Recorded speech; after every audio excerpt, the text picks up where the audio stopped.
과정들에 대해서 말씀을 드리자면 먼저 이 약물 발견 탐색 과정에서의 변화를 먼저 생각을 해보시면 여러분들 이제 다 과학 시간에 배우셨듯이 이제 기초 가장 옛날에서의 그 약물 발견은 페니실린처럼 우연한 발견에서 시작이 되기도 했습니다.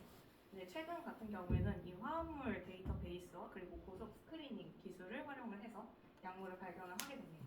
여기서 이 고속 스크리닝이라는 거는 자동화된 실험 장비랑 검출 기술을 활용해서 화합물과 표적의 생물학적 상호작용을 평가를 해서 이제 얘가 활성화가 돼 있는지 아닌지 그런 것들을 판단을 하게 됩니다. 그래서 약물 유사성이나 합성 가능성, 단백질 활성 등의 특징을 중점적으로 활용을 하게 됩니다. 최근에는 이러한 고속 스크리닝에 머신러닝을 도입을 하려는 시도가 계속되고 있습니다. 그래서 스크리닝 전에 화합물을 미리 선별을 해서 원래 뭐 예를 들어서 1000만큼의 화합물을 테스트를 했어야 됐다라고 한다면 미리 선별을 해서 한 100만큼으로 줄인다든지 아니면은 스크리닝 후에 데이터를 분석하는 데 활용을 한다든지 아니면 가상 스크리닝에 활용을 하게 됩니다. 저 같은 경우에는 이제 여기서 실험을 한 게 데이터 분석 과정에서 이제 머신러닝을 도입을 했었습니다.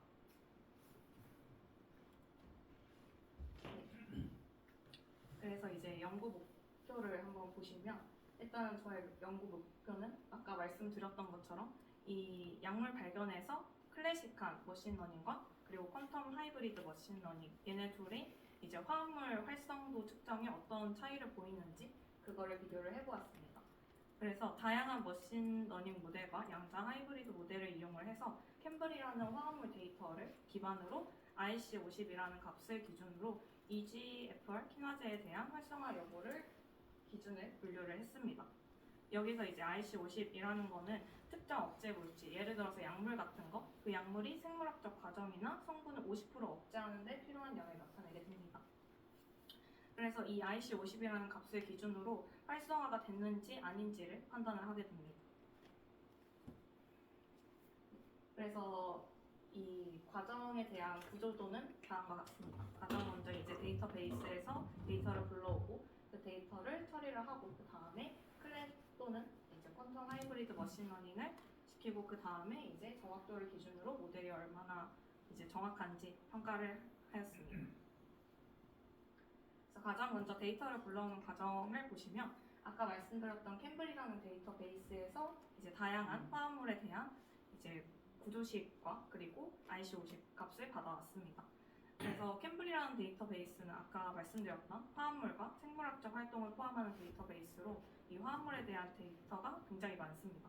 그래서 여기 중에서 저희가 목표로 타겟을 했던 이제 그 단백질이 EGFR 키나제인데요. 사실 얘는 그 암의 억제에 관련된 단백질인데 임의로 설정을 해보았습니다. 그래서 이 단백질에 대한 데이터를 검색을 진행을 했고 그 다음에 데이터를 추출을 했습니다. 그래서 이 캠블이라는 데이터베이스에서 스마일이라는 어떻게 보면은 이 화학식을 문자열로 나타낸 거, 그 문자열과 그리고 IC50 값을 추출을 해냈습니다. 그 다음에 이제 데이터 프로세싱인데요. 아까 말씀드렸던 스마일 문자열을 이제 물강 핑거프린트라고 해가지고 이게 분자 지문이 되는데요. 이 분자 지문으로 변환을 해서 분자의 특징을 숫자 벡터 형태로 전환을 하게 됩니다. 왜 이 전환 과정을 거치게 되냐면 이 스마일 문자열이라는 거는 어떻게 보면은 이 화학식을 그냥 나열을 한 거인데요. 이 물강 핑거프린트는 그 화학식에서 구조식, 즉 어떤 이제 기능이 있는 뭐 예를 들어 카복실기 같은 거 그런 것들을 이제 다 이제 이진으로 뭐 0101 이런 식으로 매핑을 한 분자 지문이기 때문에 이제 활성도를 측정할 때 이 구조식의 각각의 기능을 가지는 부분을 확인을 하기에 용이하기 때문에 이 몰감 핑거프린트로 변환을 하는 과정을 거쳤습니다. 그리고 IC50 값을 통해서 이제 이 IC50이 특정 인계값 1000 나노 몰롱도 미만이면은 이제 활성화로 그렇지 않으면은 비활성화로 레이블을 지정을 하게 되었습니다. 그래서 이 데이터 처리 과정을 거친 다음에 먼저 클래식 머신러닝을 돌리게 됐는데요. 다양한 머신러닝을 도입을 해보았습니다. 그래서 랜덤 포레스트, 로지스틱 회귀, 그 다음에 서포트 벡터 머신, 그리고 뉴럴 네트워크 모델을 사용을 해보았습니다. 입력 데이터는 분자의 월간 핑거프린트, 분자 지문이 됐고요. 그다음에 출력 데이터는 타겟에 대한 분자의 활성 여부입니다. 그래서 IC52 1000 이하라면은 1000 미만이라면 1, 그렇지 않으면 0 이렇게 출력 데이터를 나오게 했고, 테스트 데이터에서는 여기 중에서 이제 몰간 핑거프린트 분자 지문만 입력을 해서 활성이니 비활성이니 요거를 예측을 하게 하였습니다. 그 다음에 퀀텀 하이브리드 머신러닝 같은 경우에는 저희가 그 클래시컬 머신러닝에서 뉴럴 네트워크 모델에 양자 엠베딩 과정을 추가를 했습니다. 그래서 몰간 핑거프린트를 양자 회로에 매핑을 하였는데요. 사실 여기서 굉장히 다양한 회로를 매핑을 해보고 싶었는데 여러 개의 회로를 쓰니까 이 몰간 핑거프린트로 변환이 되는 과정에서 갑자기 양이 너무 커졌는지 돌아가지가 않더라고요. 그래서 RX 게이트만 이제 매핑을 해보았습니다. 그래서 양자 상태를 이용해서 앞으로 더 복잡한 데이터 처리가 가능하기 때문에 우선은 일단은 이 RX 게이트만 하나만 매핑을 해보았고요. 그래서 양자 상태 벡터를 추출을 하고 이를 학습 모델 입력으로 사용을 하였습니다. 그 다음에 아까 말씀드렸다시피 얘가 굉장히 차원이 높아져가지고 제대로 돌아가지 않는 경우가 있었어서 굉장히 오랜 시간이 걸리기도 했고, 그래서 PCA를 적용을 해서 주성분만 이제 보는 방식으로 차원을 축소를 해서 학습 시간을 단축을 시켰는데, 그렇게 단축을 했는데도 시간이 좀 오래 걸렸습니다. 그 다음에 모델 평가는 학습된 모델의 성능을 바탕으로 성능을 정확도로 평가를 했습니다. 그래서 테스트 데이터에 대해서 예측한 값과 실제 값이 얼마나 일치를 하는지 확인을 했고요. 사실 결과가 잘 나오지는 못했습니다. 그래서 정확도를 보시면 이제 기존의 그 머신러닝 기술들 같은 경우에도 정확도가 높은 편은 아닙니다. 0.86에서 0.84 요 사이로 이제 된 거를 확인을 해볼 수가 있고, 퀀텀 같은 경우에 0.75로 조금 많이 낮은 정확도를 보이게 되었습니다. 그리고 이제 요거는 이제 뉴럴 네트워크 모델과 아까 퀀텀 하이브리드 모델 결국에는 뉴럴 네트워크 모델을 사용했기 때문에 비교를 위해서 이제 FG에 따른 이제 정확도가 어떻게 변화를 하는지도 그래프로 뽑아보게 되었습니다.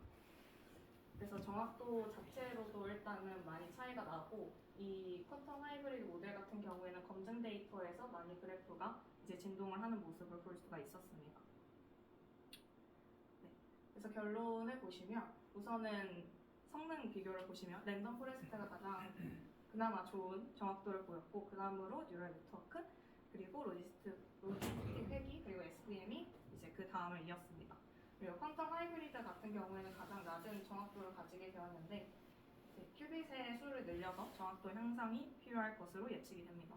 사실 제가 실험을 해볼 때 이게 중간에 너무 멈춰버려가지고 큐빗의 수를 적게부터 점점 늘려갔는데, 큐빗의 수를 굉장히 적게 했을 때는 완전 이상한 모양이 나왔다가 그나마 늘려가지고 뉴럴 네트워크랑 비슷한 형태로 만들어 놓은 거라서 큐빗의 수를 더 늘리게 된다면 정확도가 더 높아지지 않을까라고 예측을 해봅니다.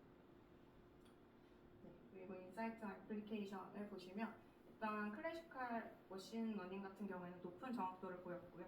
퀀텀 하이브리드 모델 같은 경우에는 더 많은 큐비트를 사용하게 될 경우 더 높은 정확도를 제공할 것으로 예측이 됩니다. 그리고 양자 컴퓨팅의 실질적인 적용과 발전에 따라서 양자 모델의 성능 향상을 기대해 볼 수 있습니다. 그리고 이제 추후 연구를 해볼 부분은 먼저 퀀텀 하이브리드 모델에서 많은 큐비트를 사용을 하더라도 연산에 필요한 메모리 축소 방안을 모색을 해봐야 될 것 같습니다.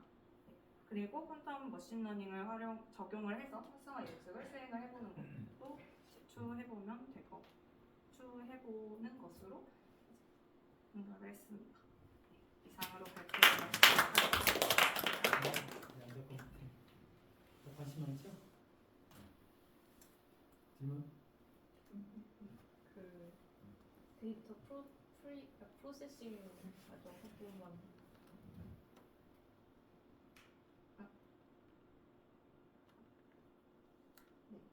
여기에서 특정 임계값 뭐 미만이고 이상이고 이걸 어떻게 아는지. 사실 이거는 그 아까 이 데이터를 추출할 때 스마일 문자열과 IC50 값을 같이 가져옵니다. 그래서 이 스마일 문자열에 대해서 그 문자열의 IC50 값을 받아오면은 그게 임계값 이상인지 아닌지는 애초에 받아오는 거라서 데이터를 받아올 때 거기서 의해서 판단을 할 수 있습니다. 하나만 더 볼까? 좀 전에 했는데 발표 저기 질문하려고 하지 않았어? 안 했어? 오케이. 됐습니다. 감사합니다. 네.